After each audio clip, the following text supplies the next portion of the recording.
बातमी 36 जिल्ह्यांची आपल्याला बघायची आहे। सुरुवात करूया।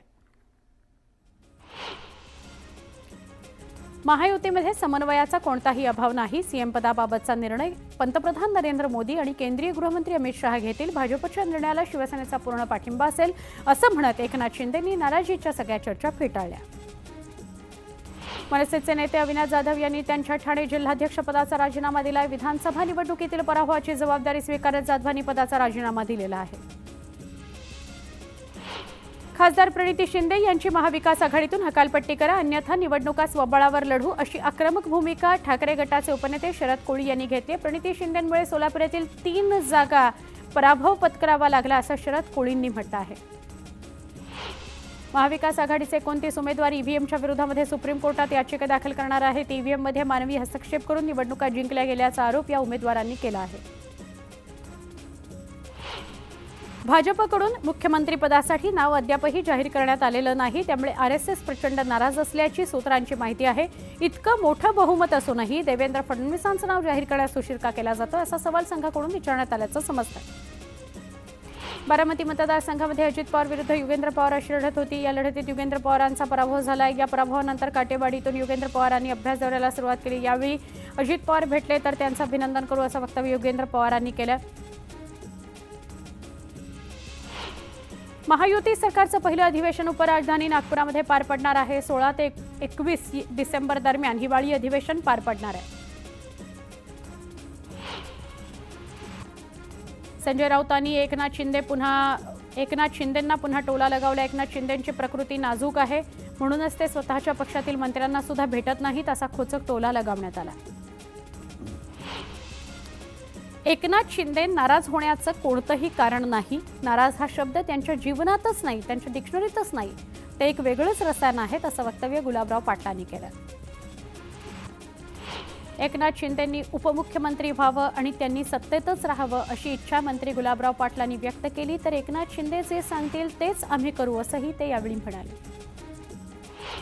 मुख्यमंत्री भाजपचाच होणार आणि इतर 2 पक्षांचे 2 उपमुख्यमंत्री शपथ घेतील असा दावा अजित पवारांनी केला। मात्र अद्यापही मुख्यमंत्री कोण होणार याबाबतचा सस्पेन्स कायम आहे। संजय राऊतांनी चंद्रशेखर बावनकुळेंवर जोरदार हल्लाबोल केला। बावनकुळेंना राज्यपालांचे अधिकार दिलेत का असा सवाल शपथविधीच्या मुद्द्यावरून राऊतांनी केला आणि महायुतीसह बावनकुळेंवर निशाणा साधला। विधानसभेचा निकाल लागून 10 दिवस उलटून गेलेत, मात्र अद्यापही सरकार स्थापनेचा दावा का केला गेला नाही असा थेट सवाल संजय राऊतांनी केला। तर या सगळ्याला चंद्रचूडच जबाबदार आहेत असं ते म्हणाले। 2 दिवसांपूर्वी नवी दिल्लीमध्ये काही वरिष्ठ नेत्यांची भेट घेण्याकरता गेले असल्याचं वृत्त खुद्द रवींद्र चव्हाण यांनीच फेटाळून लावलंय। गेल्या 2 ते 3 दिवसांपासून मी डोंबिवलीतच आहे असं त्यांनी स्पष्ट केलं। पालघर जिल्ह्यातील मनसेच्या पराभूत उमेदवारांनी राज ठाकरेंची भेट घेतली। शैलेश भुटकडा, नरेश कोरडे, सचिन शिंगाडे यासह विजय वाडिया हे उमेदवार राज ठाकरेंच्या भेटीला पोहोचले आहेत। शरद पवारांच्या पक्षाच्या युगेंद्र पवारांनीही मतपडताळणीसाठी अर्ज दाखल केलाय। 1 लाखापेक्षा जास्त मताधिक्यानं जिंकलेल्या अजित पवारांच्या विजयावर युगेंद्र पवार यांनी शंका व्यक्त केली। आज शरद पवार गटातील आमदारांची बैठक होणार आहे। या बैठकीत महत्त्वाच्या विषयांसह विधिमंडळ गटनेत्याच्या निवडीबाबत चर्चा होण्याची शक्यता आहे। जयंत पाटलांसह शरद पवार गटाचे सगळे आमदार आणि मुख्य नेते उपस्थित राहणार आहेत। धाराशिव जिल्ह्यातील परंडा तालुक्यामध्ये अजित पवार आणि तानाजी सावंत यांचे एकत्रित बॅनर्स लावण्यात आले। यात अजित पवारांचा भावी मुख्यमंत्री म्हणून उल्लेख करण्यात आलाय, तर तानाजी सावंतांनाही शुभेच्छा देण्यात आल्यात। मात्र या दोन्ही नेत्यांचे एकत्रित बॅनर्स लागल्यानं चर्चांना उधाण आलंय। विधानसभा निवडणुकीनंतर मंगळवेढा मतदारसंघात मवियाची विचारमंथन बैठक पार पडली। दरम्यान आगामी सगळ्या निवडणुका एकजुटीनं लढण्याचा निर्धार यावेळी मविया नेत्यांनी व्यक्त केला। एकनाथ शिंदे हेच पुन्हा मुख्यमंत्री व्हावेत यासाठी भिवंडीतील महिलांनी एकवीरा मातेच्या चरणी साकडं घातलंय। शिंदे पुन्हा सीएमपदी विराजमान व्हावेत अशी प्रार्थना महिलांनी केली आहे। प्रत्येक जोडप्याला किमान 3 मुलं हवीत असं मत मोहन भागवतांनी व्यक्त केले। लोकसंख्या वाढीचा दर 2.1% खाली जाणारा समाज नष्ट होतो अशी चिंताही सरसंघचालक मोहन भागवत यांनी व्यक्त केली। देशात एलपीजी सिलेंडरच्या किंमत वाढल्या आहेत। 19 किलोच्या व्यावसायिक एलपीजी सिलेंडरसाठी दर वाढवण्यात आलेले आहेत। नवे दर आजपासून लागू होतील, तर घरगुती एलपीजीच्या किमतीत मात्र कोणतेही बदल करण्यात आलेले नाहीत। मुंबईत आजपासून 5 डिसेंबरपर्यंत पाणी कपात करण्यात येणारे महापालिकेस पाणीपुरवठा करणाऱ्या पिसे इथं न्यूमॅटिक गेज सिस्टममध्ये तांत्रिक बिघाड झाला आहे. त्याच्या दुरुस्तीचं काम तातडीनं हाती घेण्यात आले. पाणीपुरवठ्यावर परिणाम होणार आहे. स्टेट बँक ऑफ इंडियानं आजपासून क्रेडिट कार्डच्या नियमांमध्ये बदल केलेत. SBI यापुढे डिजिटल गेमिंग प्लॅटफॉर्म व्यवहारांसाठी वापरल्या जाणाऱ्या क्रेडिट कार्डवर रिवॉर्ड पॉईंट्स देणार नाही. आर्थिक वर्ष 2023-24 साठी आयकर विवरण भरण्याकरता 15 डिसेंबर मुदत वाढवून दिली आहे. केंद्रीय प्रत्यक्ष कर मंडळानं विवरण भरण्याकरता 15 दिवसांची मुदतवाढ देण्याचा निर्णय जाहीर केलेला आहे. निमलष्करी दलामध्ये महिलांना 33% आरक्षण देण्यात आलं आहे. मात्र असं असतानाही केवळ 3.29% महिलांचीच तैनात समोर आलेली आहे. पुण्यामध्ये वाढत्या थंडीमुळे अंड्याच्या मागणीत वाढ झाली आहे. दरम्यान मागणी वाढल्यानं अंड्याच्या दरात प्रति डझन 10 ते 12 रुपये वाढ झालेली आहे. किरकोळ बाजारपेठ अंड्याला 92 ते 96 रुपये दर मिळत आहे. समुद्रातील मासे महाग झाल्यानं पापलेट, रावस, हलवा, सुरमई यासारखे मासे आता सामान्यांना परवडत नाही आहेत. समुद्रातील प्रदूषणामुळे मासळीचा दुष्काळ निर्माण झालाय. त्यामुळे मत्स्यप्रेमींच्या ताटातील मासळी गायब होताना दिसते. चंद्रपूर जिल्ह्यातील ताडोबांधारी व्याघ्र प्रकल्पामध्ये पर्यटनाचा हंगाम तेजीत असून बफर क्षेत्रामध्ये सहज होणारे व्याघ्र दर्शन आणि वाढीव संख्येतील पर्यटन जिप्सी यामुळे पर्यटकांची बफर क्षेत्राला मोठी पसंती मिळते आहे. नंदुरबारमधील अक्कलकुवामध्ये शिवसेना आणि भाजपच्या कार्यकर्त्यांमध्ये झालेल्या हाणामारीचे पडसाद उमटले. एकमेकांविरोधात गुन्हा दाखल झाल्यानंतर हा गुन्हा खोटा असल्याचा सांगत शिवसेनेकडून अक्कलकुवा आणि थापरमध्ये बंदची हाक देण्यात आली. महापालिकेची परवानगी न घेता बॅनरबाजी करणाऱ्यांवर अकोला मनपा प्रशासनानं कारवाईचा बडगा उगारलाय. अकोट, पैल, सिटी, कोतवाली आणि पोलिसांच्या हद्दीत अनधिकृत बॅनरबाजी करणाऱ्या 6 जणांवर गुन्हा दाखल करण्यात आलाय.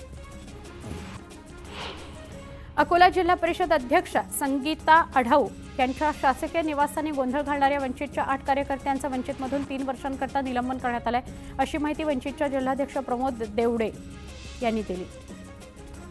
गुहागरच्या करुळ गावातील खाडीजवळ असलेल्या डोंगरामध्ये बेकायदेश उत्खनन सुरू असल्याचं समोर आले. दरम्यान महसूल खातं याकडे दुर्लक्ष करत असल्याचा आरोप स्थानिकांनी केला.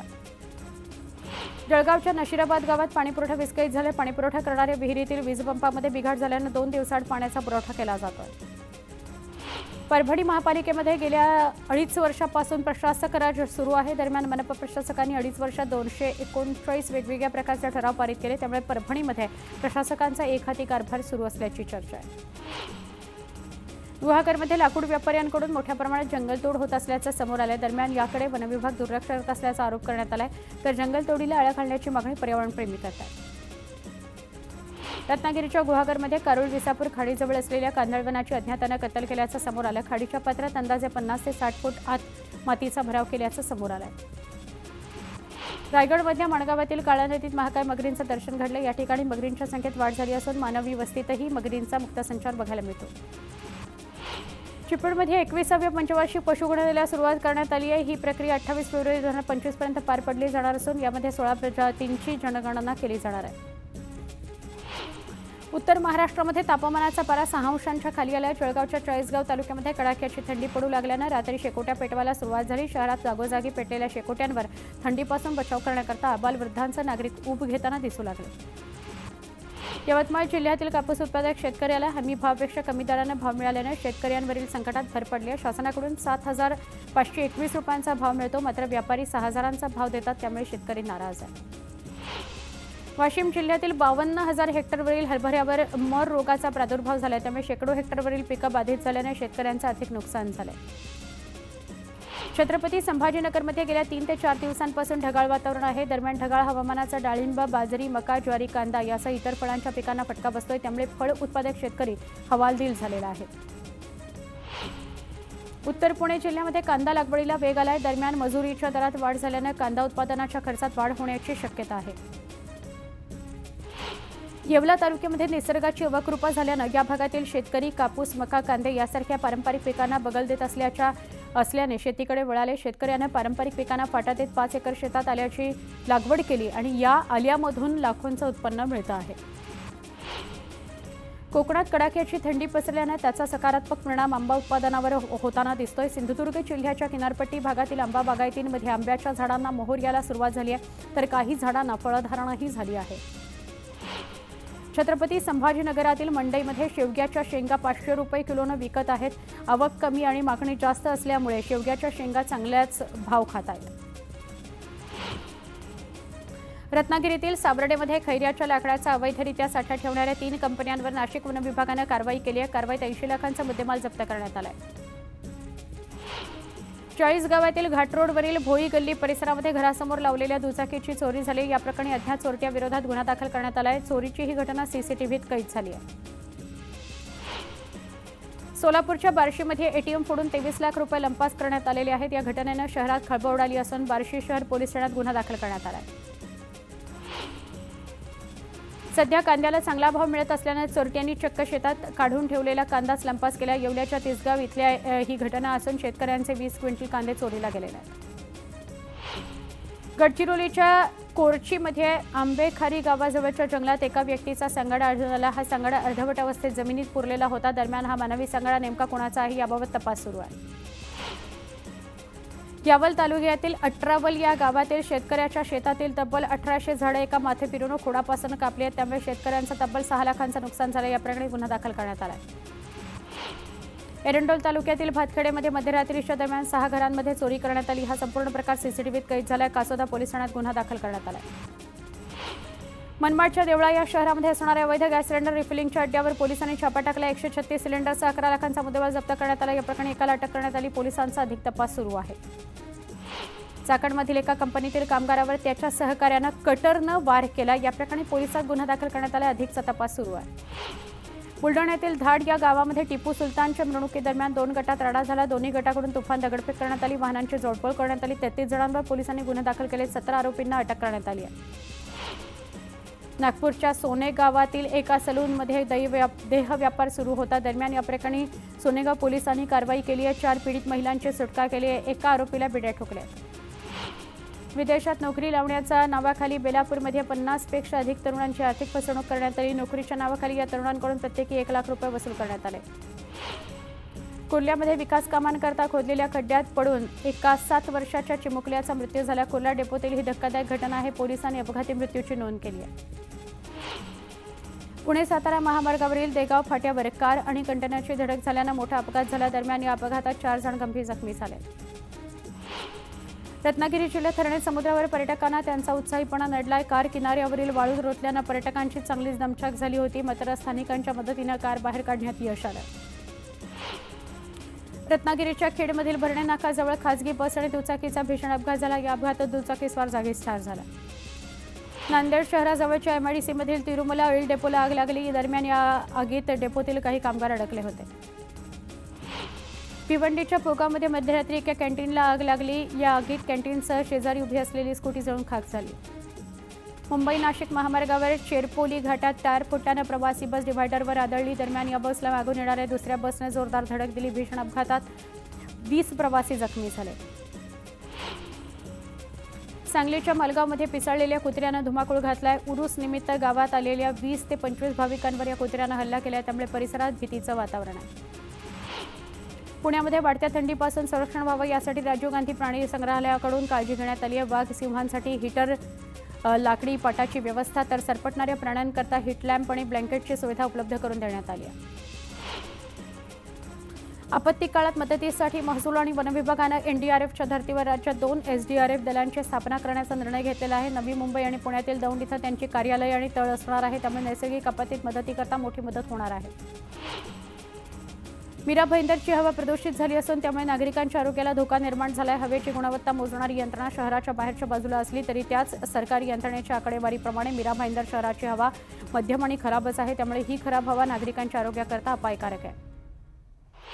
रायगडमध्ये आजही कुपोषित बालकांचा जन्म ही समस्या गंभीर आहे. मात्र अलिबाग इथल्या जिल्हा रुग्णालयातील कक्ष अशा बालकांकरता वरदान ठरतो आहे. या कक्षात 7 महिन्यांमध्ये 804 कुपोषित जन्माला आलेल्या बालकांना गुटगुटीत करण्यात यश आलेलं आहे. छोटा ब्रेक पहा फक्त न्यूज 18 लोकमत.